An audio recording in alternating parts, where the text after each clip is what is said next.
ভাদ্রের ভ্যাপসা দুপুরে পথের পাঁচালী দর্শন।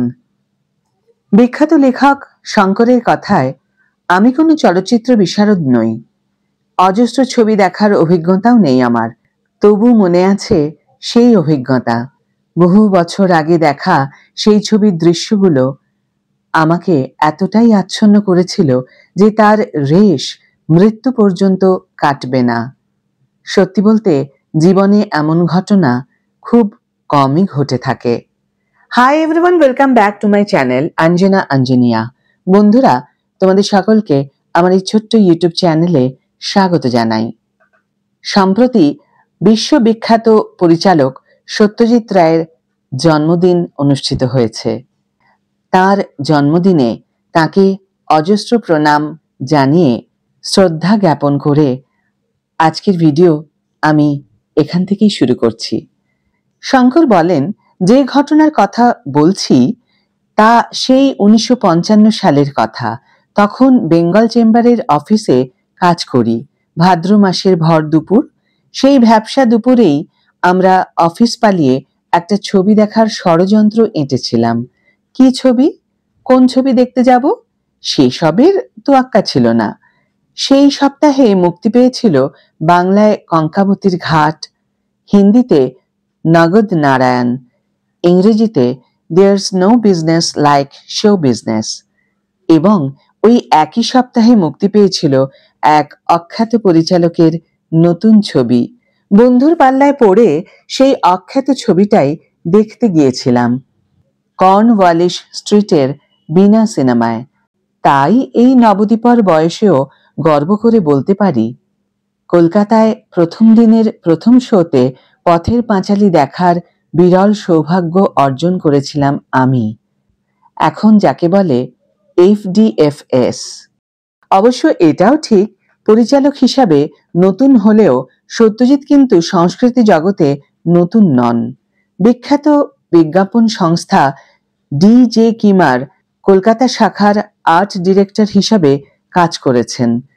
College street বইপাড়ার প্রচ্ছদ শিল্পী হিসাবেও সত্যজিতের যথেষ্ট সুনাম অর্জন হয়েছে ততদিনে।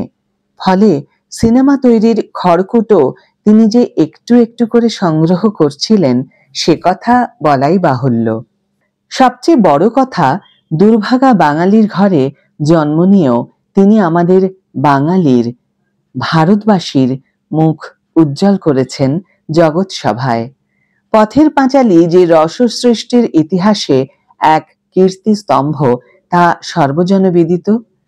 পথের পাঁচালীর স্রষ্টা সত্যজিৎ রায় এমন এক ঊর্ধ্বলোকে বিরাজ করেছেন যেখানে কোনো প্রশস্তি তার পক্ষে সুবিচারের নয়।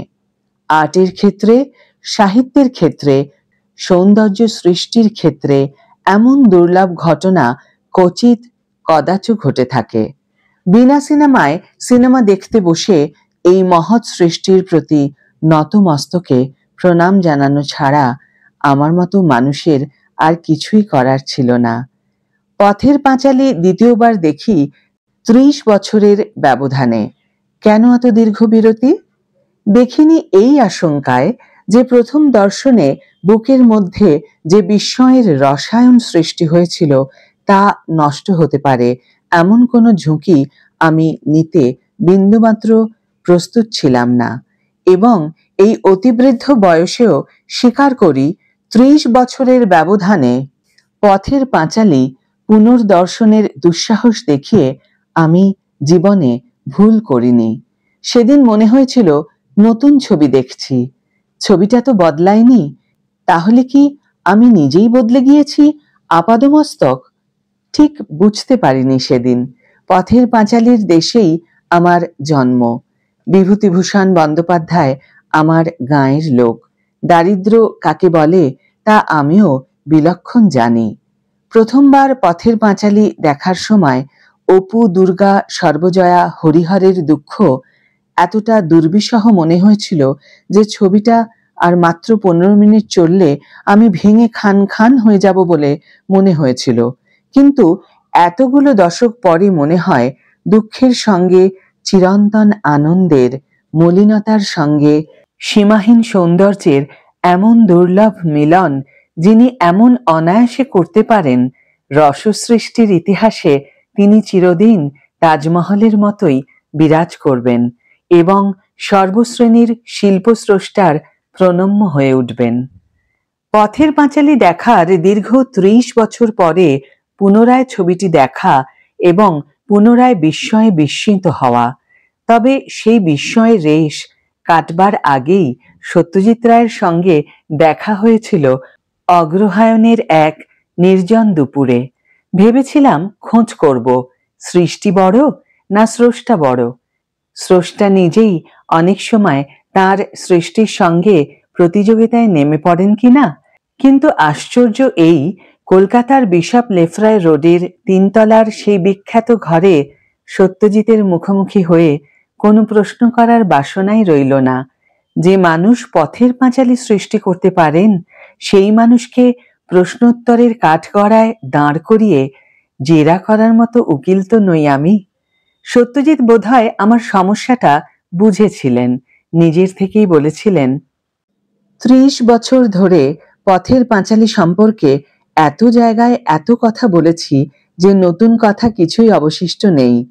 বুঝতে পেরেছিলাম উনি জানতে চাইছেন আমি ৩০ বছর ধরে কি করেছি, দেখা করতে এত দেরি হলো কেন। নতুনত্ব সম্পর্কে আমার অহেতুক চিন্তা নেই, কারণ পথের পাঁচালী সংক্রান্ত কোনো কথাই কোনোদিন পুরনো হবে না। চিরনূতনের পরশ পাথর যে অপু দুর্গার ছবির মধ্যেই চিরদিনের মতো লুকিয়ে রয়েছে। সত্যজিৎ শুরু করলেন তার কথা। বিজ্ঞাপনের অফিসে আর্ট ডিরেক্টরে চাকরি করতাম। কোনোদিন যে চিত্র পরিচালক হব এমন ধারণা ছিল না, তবে ছবি দেখতে ভালো লাগতো এবং পরে এই ভালো লাগাটাই সিরিয়াস টার্ন নিল। অনেকেই হয়তো বিশ্বাস করবেন না, কিন্তু মূল উপন্যাসটা পড়বার আগেই আমি পথের পাঁচালী ছবি তৈরির সিদ্ধান্ত নিই। ডি.কে. গুপ্তর প্রকাশনা সংস্থা সিগনেট প্রেসের জন্যে সংক্ষিপ্ত কিশোর সংস্করণ আম আঁটির ভেঁপুর ইলাস্ট্রেশন করছিলাম। সেই সময় আইডিয়াটা মাথায় এসে গিয়েছিল। সংক্ষিপ্ত সারটাই আমাকে ভরসা দিল ছবিটা ম্যানেজেবল ফর্মে আনা যায়। মূল উপন্যাসটা প্রথমে পড়লে এই সাহস হয়তো আমার হতো না। সত্যজিৎ বলে চলেন, এই সময় বিজ্ঞাপন এজেন্সির কাজকর্ম সম্পর্কে আমার ক্লান্তি এবং বিতৃষ্ণা জাগছিল। প্রত্যেকটি ক্লায়েন্টকে খুশি করার কাজ ভালো লাগছিল না। তার উপর অনেক খেটে খুঁটে হয়তো একটা ভালো কাজ করলাম, অবুঝ ক্লায়েন্ট এক কথায় তা নাকচ করে দিলেন। মনের মধ্যে তখন স্বাধীন হবার ইচ্ছে। আমার এমন কোনো কাজ চাই যেখানে আমি সর্বেসর্বা হব। সেই সময় আমি আপিসের কাজে সামান্য সময়ের জন্য বিলেত যাই। চাকরির ফাঁকে ফাঁকে ওখানে অন্তত ১০০টা ছবি দেখে ফেলেছি। ইউরোপীয় গুরুদের ছবি দেখে মনে হয়েছিল নতুন ভাবে, নতুন পথে, অল্প খরচে মানবিক আবেদন সম্পন্ন ছবি আমরাও বা তৈরি করতে পারবো না কেন। তখনই নেশাটা চেপে গেল। ১৯৫০ সালের অক্টোবরে দেশে ফেরবার পথে জাহাজেই চিত্রনাট্যের একটা খসড়া তৈরি করে ফেললাম। তারপর কলকাতায় আপিস কাজের ফাঁকে ফাঁকে চিত্রনাট্যের কাজ করেছি। এবার ভাবলাম কোনো প্রডিউসারকে আগ্রহী করা যায় কিনা। ধর্মতলায় প্রডিউসারদের দরজায় দরজায় ঘুরেছি, কত লোককে বারবার শুনিয়েছি জুতোর গোড়ালি ক্ষয়ে গিয়েছে, কিন্তু কাউকে রাজি করাতে পারিনি।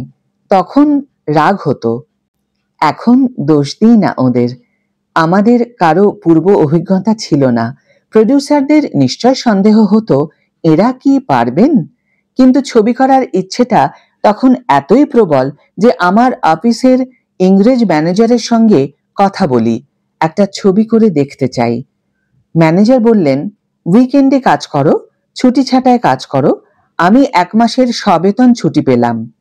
প্রডিউসারের দ্বারস্থ না হয়ে আমাদের নিজেদের যে সঙ্গতি আছে তাই দিয়েই কাজ শুরু করার সিদ্ধান্ত হলো। ইতিমধ্যেই অপু এবং দুর্গাকে পাওয়া গিয়েছে।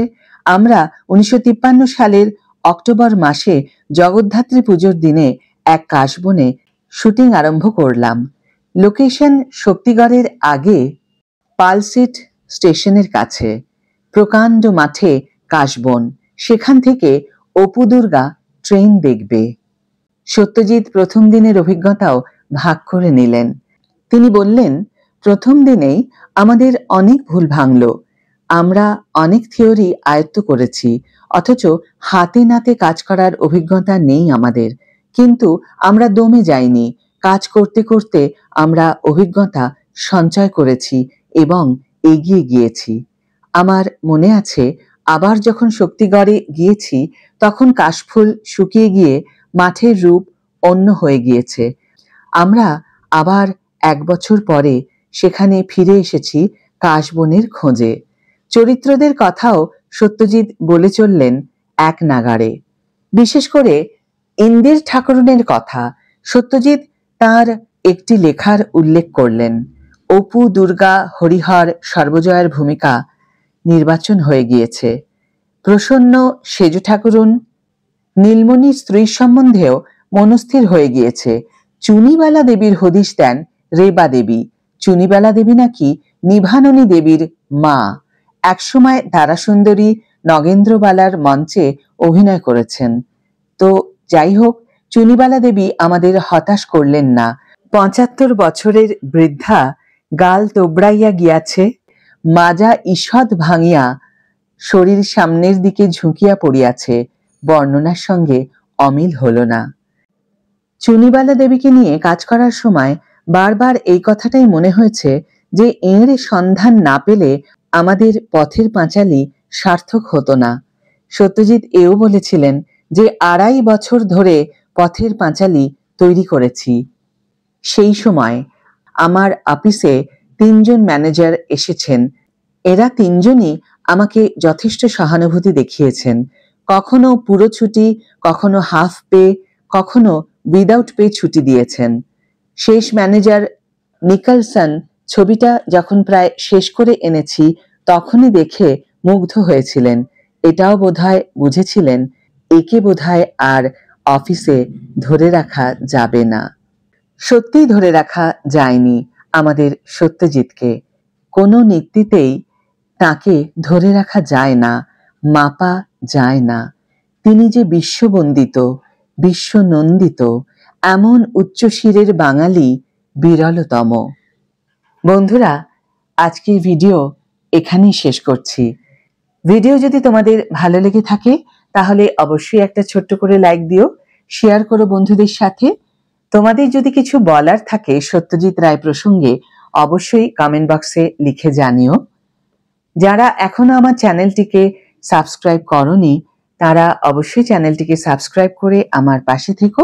আর যারা অলরেডি সাবস্ক্রাইব করে দিয়েছো তাদের জন্য আমার অনেক অনেক অনেক ভালোবাসা এবং অনেক ধন্যবাদ। আজ তাহলে বিদায় বন্ধু, দেখা হবে পরের ভিডিওতে। ভালো থেকো, সুস্থ থেকো, সঙ্গে থেকো।